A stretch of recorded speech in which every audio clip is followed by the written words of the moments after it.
Hola, ¿qué tal? Bienvenidos, bienvenidas a una de nuestras conversaciones, de las entrevistas TCM Telecable que estamos desarrollando a lo largo de este Festival Internacional de Cine de Gijón, que ayer inició su 53ª edición, es más fácil decir 53, pero no se ha puesto fino.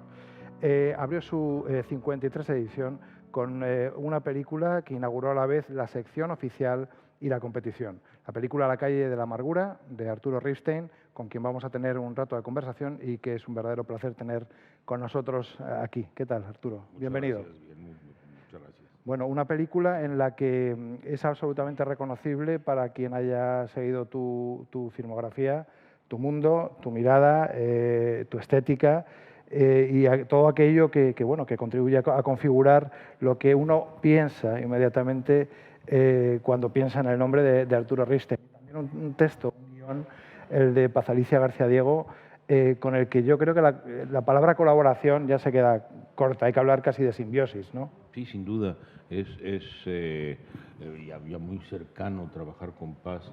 Nos conocemos muy bien los gustos, los disgustos, lo que nos motiva, lo que no nos interesa. Entonces es muy fácil de pronto y muy difícil ese tipo de colaboración. Ya sé qué es lo que viene, pero no está exento de sorpresas. Y generalmente, a diferencia de las sorpresas habituales, son sorpresas muy gratas y muy bien armadas, ¿no? Entonces, está bien. En este caso, si no me engaño, la sorpresa empezó por el propio hallazgo de la historia. Fue ella la que encontró o escuchó la crónica de sucesos en la que se narra la historia en la que basó su guión y en la que luego se ha basado la película. Fue así, ¿no? Es verdad, sí. Es una nota que se comentó, pero bueno, una nota que de pronto el horror nacional hace que se olvide, ¿no?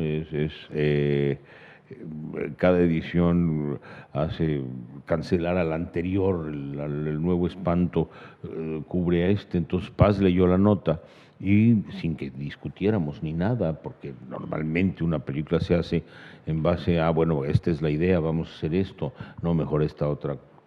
Hay un periodo de discusión de por dónde queremos andar. Y en el caso de esta película, no, ella leyó la nota, se metió a trabajar, tiene un horario más o menos justo de trabajo, trabaja de tal hora a tal hora, después no más, pero se metió sin que yo supiera con exactitud, con cabalidad qué estaba haciendo y se puso a escribir este guión. Una vez que lo terminó, un par de meses, 3 meses después, me lo entregó y me dijo, léelo a ver qué te parece. Y como era un tesorito que no había buscado, pues le pude encontrar todas las virtudes con la distancia que da no haber decidido qué es lo que quería yo hacer, sino encontrar lo que había puesto ella. Ella es la responsable en este caso, sin duda.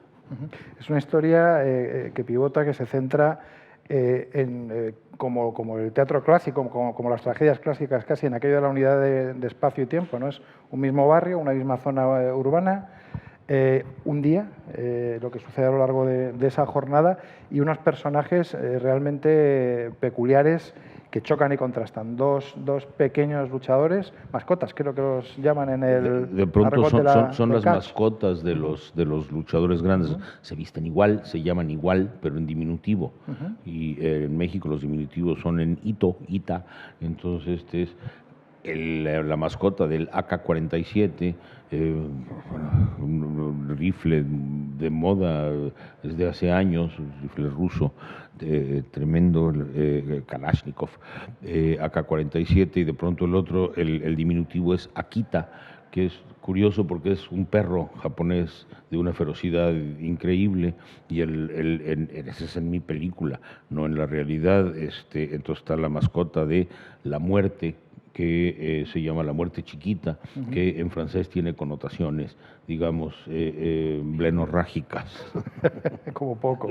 Y en la otra parte del cuadrilátero tenemos a estas dos prostitutas más que maduras o maduras, que van dando bandazos hasta que confluyen al final, en el último tramo de la película, con los dos pequeños luchadores y se precipita, bueno, en fin, lo que uno está esperando desde el principio, que es algo así como el destino, ¿no? Sí, exactamente, es el destino lo que las conduce a al accidente que ocurre.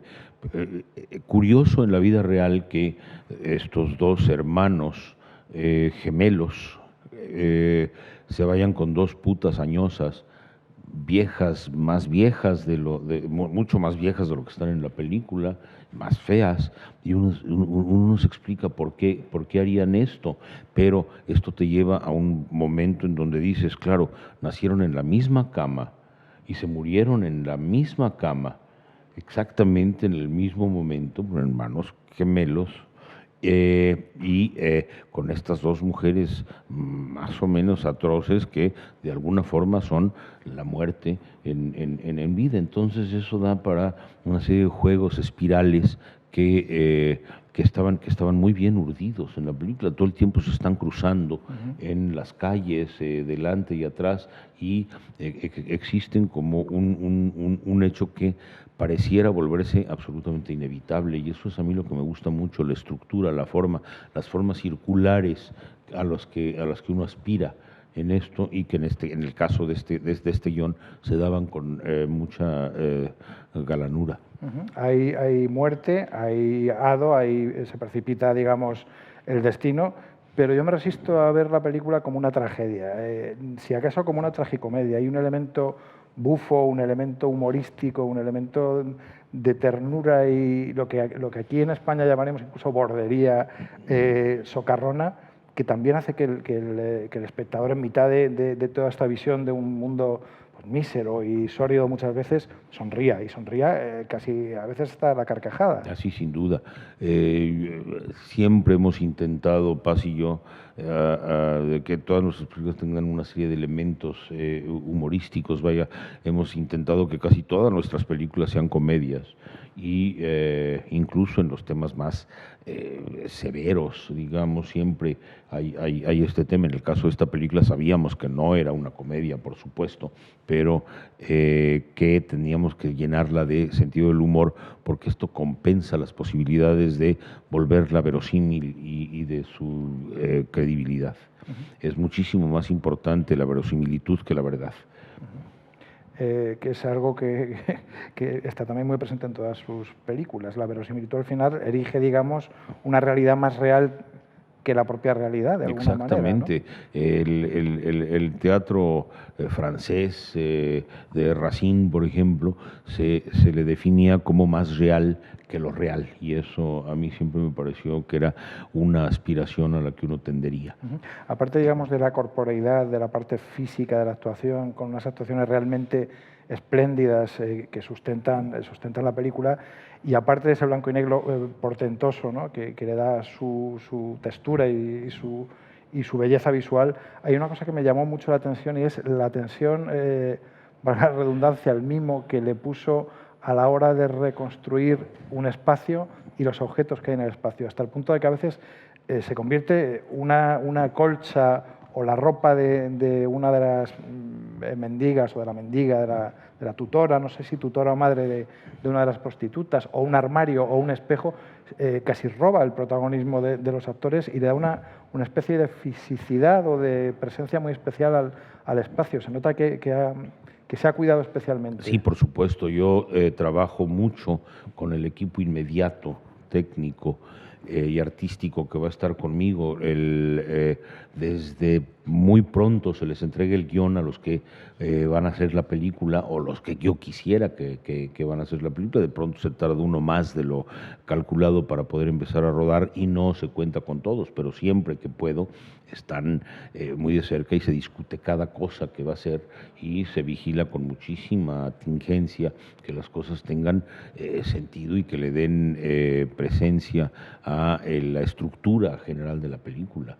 Paz en ese sentido cuida muchísimo muchísimo. Paz encontró las locaciones, en este caso. ¿Dónde está rodada la película? Está rodada la película en la Ciudad de México, en el casco histórico, en el centro viejo de la ciudad, sí. Y las locaciones, excepto una o dos quizá, pero todas las demás son encontradas directamente por Paz, buscadas por Paz y determinadas por Paz, que sabía exactamente qué mirada teníamos que ponerles y qué sentido iba a tener la película a partir de dónde se filma. Se aprende muy pronto en la vida, o yo por lo menos aprendí muy pronto en la vida, que la manera de contar el cuento, la forma de contar el cuento es el cuento.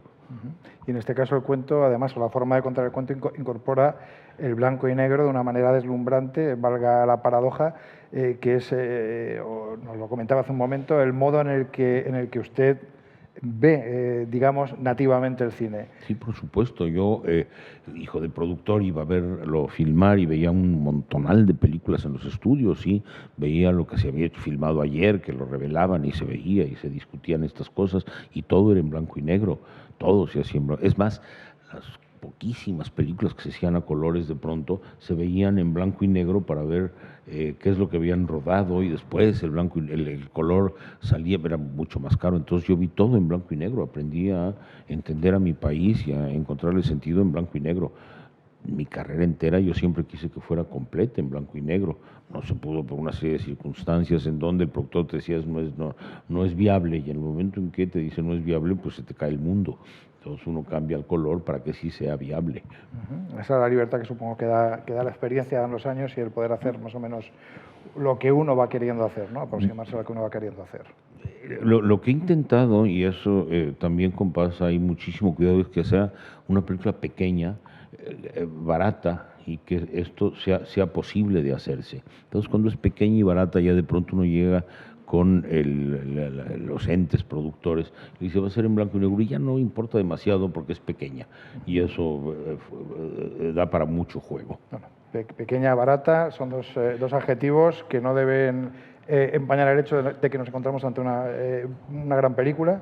Enhorabuena, Arturo, bienvenido a Gijón, te lo reiteramos. Mucha suerte en la competición y a ustedes, nada, emplazarles a una nueva conversación. Arturo, muchísimas gracias. Muchas gracias a ustedes y, por supuesto, hay que ver la película. Y a ustedes, lo dicho, hasta la siguiente conversación. Hasta luego.